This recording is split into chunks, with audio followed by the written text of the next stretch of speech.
जय श्री कृष्ण। आपका मेरी चैनल में स्वागत है। भगवान श्री हरि विष्णु को समर्पित ऐसा एकादशी का व्रत इस घोर कलयुग के समय अपने जीवन में मोक्ष की प्राप्ति और पापों से मुक्ति के लिए बेहद खास महत्वपूर्ण माना गया है। इस बार की पुत्रदा एकादशी कब है? इस पुत्रदा एकादशी का शुभ मुहूर्त और महात्म्य क्या है? इस दिन कौन व्रत कर सकता है? और एकादशी के दिन भगवान श्री हरि विष्णु की पूजा अर्चना कैसे करें, इसके बारे में आपको संपूर्ण माहिती प्रदान करूंगा।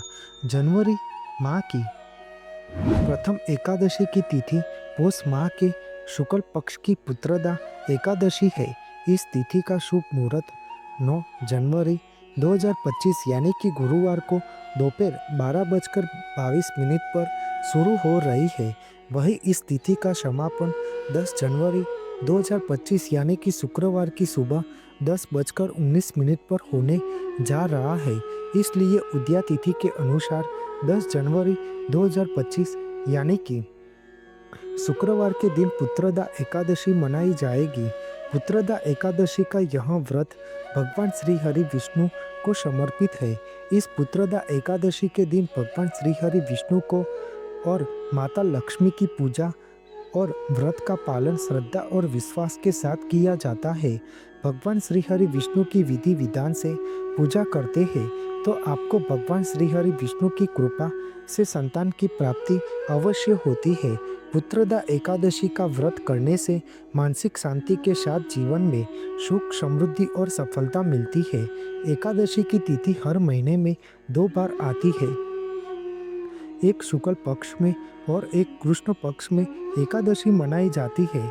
इस तरह से पूरे साल की मिलाकर 24 एकादशी की तिथियां होती है। प्रत्येक एकादशी तिथि भगवान श्री हरि विष्णु को समर्पित है। इस दिन पूरे विधि विधान से भगवान श्री हरि विष्णु की पूजा अर्चना की जाती है। माह और तिथि के आधार पर प्रत्येक एकादशी का अलग अलग नाम एवं महत्व होता है। उस माह के शुक्ल पक्ष में आने वाली एकादशी पुत्रदा एकादशी के नाम से प्रसिद्ध है। ऐसा माना जाता है कि जो लोग इस दिन एकादशी व्रत का पालन करते हैं उन्हें पुण्य फल की प्राप्ति होती है और लोगों के जन्म मरण के बंधन से मुक्ति मिलती है और वैकुंठ धाम की प्राप्ति होती है। पुत्रदा एकादशी पर भगवान श्री हरि विष्णु और माता लक्ष्मी की पवित्र भाव से पूजा करनी चाहिए। इस दिन भूखे व्यक्ति को अन्न और प्यासे को पानी पिलाना चाहिए। भगवान श्री हरि विष्णु के साथ माता लक्ष्मी की कृपा सदैव बनी रहती है। यह व्रत करने से सर्व पापों का नाश होता है और मृत्यु के बाद वैकुंठ लोक की प्राप्ति होती है। पुत्रदा एकादशी पर भगवान श्री हरि विष्णु की पूजा जब आप एकादशी का व्रत करते हैं उसी दिन करना चाहिए। पुराणों की कथा अनुसार हर माह की एकादशी व्रत भगवान श्री हरि विष्णु का आशीर्वाद पाने के लिए सर्वोत्तम मानी गई है और अपने पाप कर्म से मुक्ति और मोक्ष की प्राप्ति के लिए बेहद खास है। एकादशी का व्रत कुंवारी कन्या, सुहागिन स्त्री पुरुष कोई भी रख सकता है। इससे मानसिक शारीरिक और आध्यात्मिक स्थिति अच्छी बनी रहती है। इस एकादशी व्रत करने से हमारे जीव का कल्याण होता है और मृत्यु के बाद वैकुंठ गमन होता है।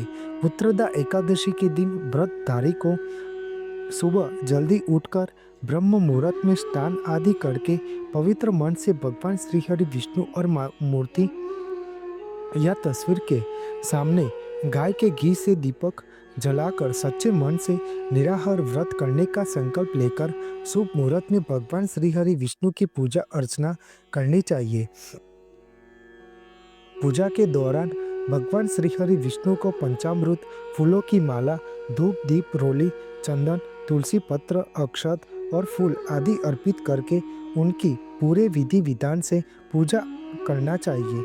भगवान श्री हरि विष्णु को पूजा में तुलसी पत्र को 108 बार ओम नमो भगवते वासुदेवाय नमः मंत्र द्वारा अर्पण करना चाहिए। अंत में भगवान श्री हरि विष्णु सहस्त्र नाम स्तोत्र का पाठ अवश्य करें और उनकी आरती करें और अपनी मनोकामना के लिए प्रार्थना करनी चाहिए। एकादशी व्रतधारी को दिन में सोना नहीं चाहिए। यह तिथि बेहद पुण्यदायी होती है। इस तिथि को मध्य रात्रि तक भगवान विष्णु के भजन कीर्तन और कथा वार्ता या प्रवचन सुनना चाहिए। अगले दिन यानी द्वादशी की तिथि पर किसी जरूरतमंद व्यक्ति या ब्राह्मण को भोजन कराकर दान दक्षिणा देकर व्रत का पालना करना चाहिए। पुत्रदा एकादशी व्रत का पालना 11 जनवरी 2025 यानी कि शनिवार के दिन सुबह 7:15 से सुबह 8:21 तक रहेगा। पालना के दिन द्वादशी तिथि होने का समय सुबह 8:21 का है। यह व्रत करने से जीव का कल्याण एवं मोक्ष की प्राप्ति होती है और सारे संकट से मुक्ति मिलती है। भगवान श्री हरि विष्णु हमारी सब मनोकामना पूर्ण करते हैं और उनकी कृपा भक्तगण पर सदैव बनी रहती है। बोलो श्री हरि भगवान विष्णु जी की जय। आपको मेरी यह माहिती अच्छी लगी हो तो मेरी चैनल को लाइक शेयर कमेंट सब्सक्राइब करें और बेल आइकन को दबाना ना भूलें। जय स्वामी नारायण।